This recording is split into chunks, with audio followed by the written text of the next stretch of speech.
नमस्कार। नमस्कार। प्रमोद जी, मैं आपको बहुत वर्षों से देख रहा हूँ कि आप युवा और बहुत एनर्जेटिक एक ऐसे नेता हो, लीडर हो। तो मेरी बहुत दिनों से इच्छा थी कि मैं आपसे कुछ बातें करूँ, आपके एक्सपीरियंसेस, आपके विजन्स, आपके ड्रीम्स लोगों के लिए, अपने देश के, अपने भोपाल के लोगों के लिए, अपने देश के लोगों के लिए। जैसे कि सबको पता है कि प्रमोद जी भारतीय जनता पार्टी युवा मोर्चा के भोपाल ज़िले के प्रभारी हैं। और युवा, हमारा देश जो है पूरे विश्व में सबसे ज़्यादा युवा हमारे देश में हैं, और यही शक्तिपुंज है देश की।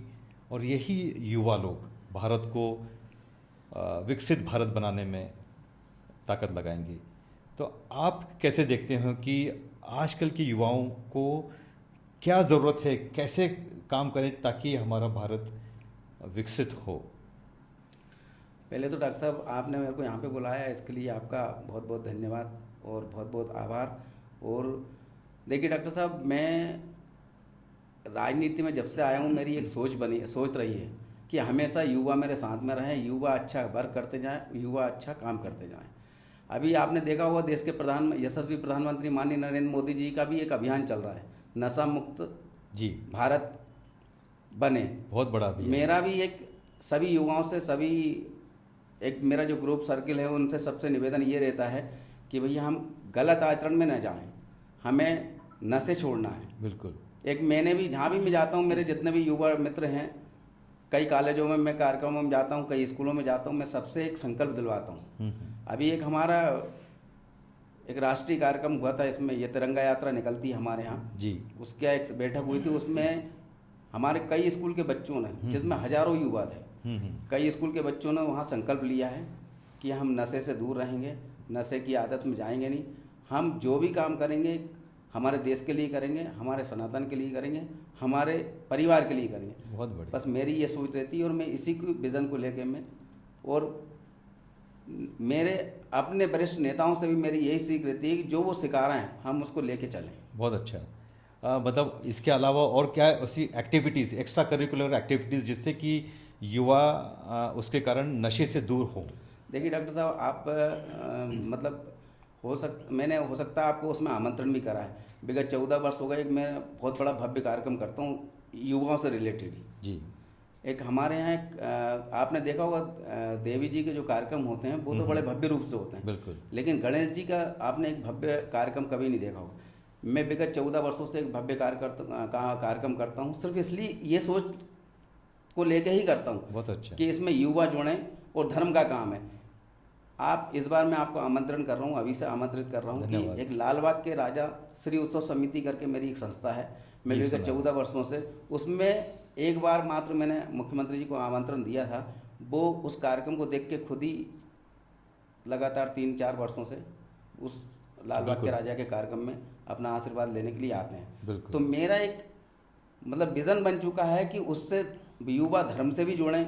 वो लालबाग के राजा का कार्यक्रम ऐसा नहीं कि गणेश जी सब बिठाते हैं, पर मैं अलग तरीके से उस रूप को ले जाता हूँ।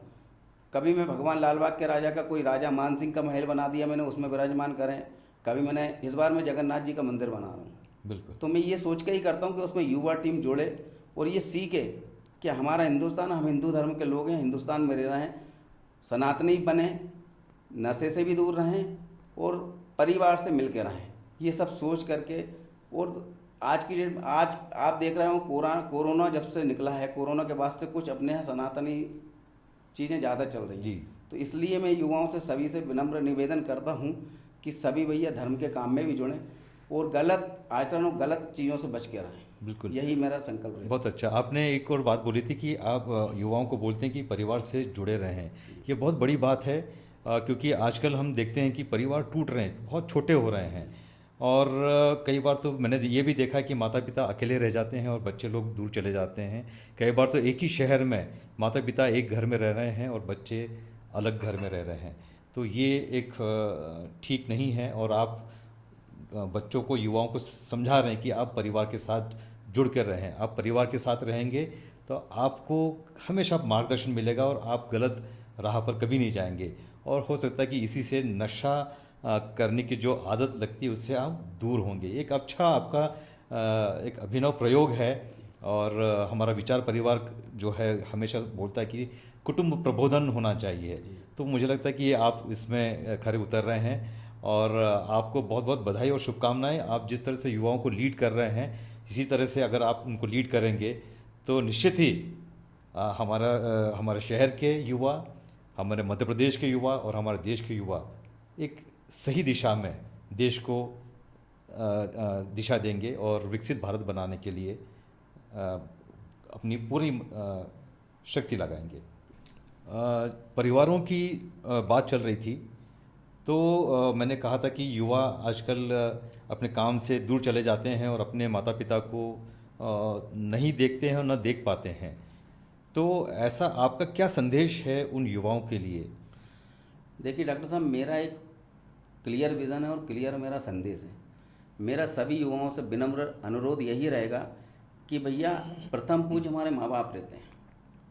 किसी की पूजा मत करो, अपने माँ बाप की पूजा करो। बिल्कुल सही कहा। जिस माँ बाप ने हमें जन्म दिया और उन माँ बाप को हम छोड़ के, उनने हमें पढ़ाया लिखाया, इस काबिल बनाया, इसलिए नहीं बनाया कि हम जाएं विदेश पैसे कमाने के लिए और हमारे माँ बाप यहाँ पे तकलीफ। मैं अभी कई ऐसे वाक्य मेरे सामने हुए डॉक्टर साहब, मैंने कई देखे हैं और जाके मतलब मेरे से जो भी बनता है मैं मदद करता हूँ। तो मेरा निवेदन सिर्फ यही है कि भैया कोई भी युवा, आजकल आपने देखा होगा अभी हमारे पिछली बार मध्य प्रदेश के यशस्वी मुख्यमंत्री डॉक्टर मोहन यादव जी ने बढ़िया समिट करी थी, जिसमें विदेशों से अपने यहाँ के लोग वहाँ जा रहे हैं और हम विदेश से यहाँ लेके आ रहे हैं। मतलब मुख्यमंत्री जी की सोच देखिए आप, उन्होंने यहाँ पे सबमिट करके पैसा विदेश से यहाँ लाए हैं। यहाँ पे भी हमारे यहाँ इंडस्ट्रीज खुल रही हैं, बड़ी बड़ी फैक्ट्रियाँ खुल रही हैं। तो मेरे युवाओं से कहना ये कि भैया विदेश न जाके हम हमारे हिंदुस्तान में, हमारे भोपाल में ही काम करें और यहाँ पे काम करेंगे तो हमारे माँ बाप हमारे सामने रहेंगे, सुरक्षित रहेंगे। बिल्कुल। कई वाक्य ऐसे आते हैं डॉक्टर साहब कि उनके बच्चे विदेश में, माँ बाप यहाँ खत्म हो गए, उनको पता ही नहीं है, उनको कंधा देने वाला नहीं है, आस पड़ोस वाले बेचारे उनका। कई घर परिवार ऐसे मैंने देखे हैं कि जिनकी घर में बाइयाँ काम कर रही हैं, वो बाइयाँ मतलब बुजुर्ग आदमी है, मार रही पीट रही, कौन देख रहा है? बच्चे विदेश में ऐश कर रहे हैं, पैसे कमा रहे हैं। क्या मतलब का पैसा साहब? माँ बाप की सेवा यदि नहीं कर पाए अपन, और जिन माँ बाप ने हमें इतना बड़ा इस लायक कर दिया, हमें विदेश भेज दिया पढ़ाने के लिए, लेकिन हमारा फर्ज भी ये होता है कि हम हमारे माँ बाप को, या तो आप उनको वहाँ ले जाओ, बिल्कुल साथ में रखो। तो बस मेरा यही निवेदन और यही आग्रह रहेगा, भोपाल ही नहीं पूरे हिंदुस्तान के युवाओं से अपील है मेरी कि सबसे प्रथम अपने माँ बाप की सेवा में लग जाएं भैया, बिल्कुल, तभी आपका उद्धार होगा। बहुत अच्छी सोच है आपकी।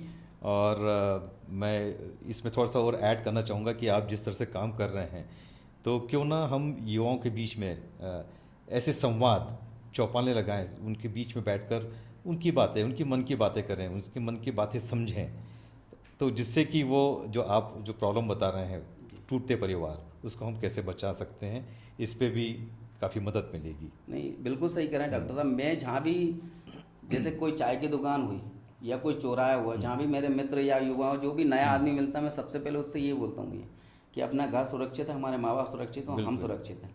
नहीं तो कोई मतलब नहीं है इस दुनिया में, आप कितने बड़े देश के उद्योगपति बन जाओ, बिल्कुल, और हमारे घर में हमारे माँ बाप सुरक्षित नहीं है, मतलब मेरी सोच सिर्फ ये है कि अपने माँ बाप को आप भगवान मानो। बिल्कुल, बहुत अच्छी सोच है। और ऐसे ही युवन नेता अगर हमारे देश को लीड करेंगे तो हमें मालूम है कि सामाजिक तौर पे, आर्थिक तौर पे और हर फील्ड में हमारा देश सही रूप में विकसित भारत बनेगा। धन्यवाद। ठीक, थैंक यू डॉक्टर साहब।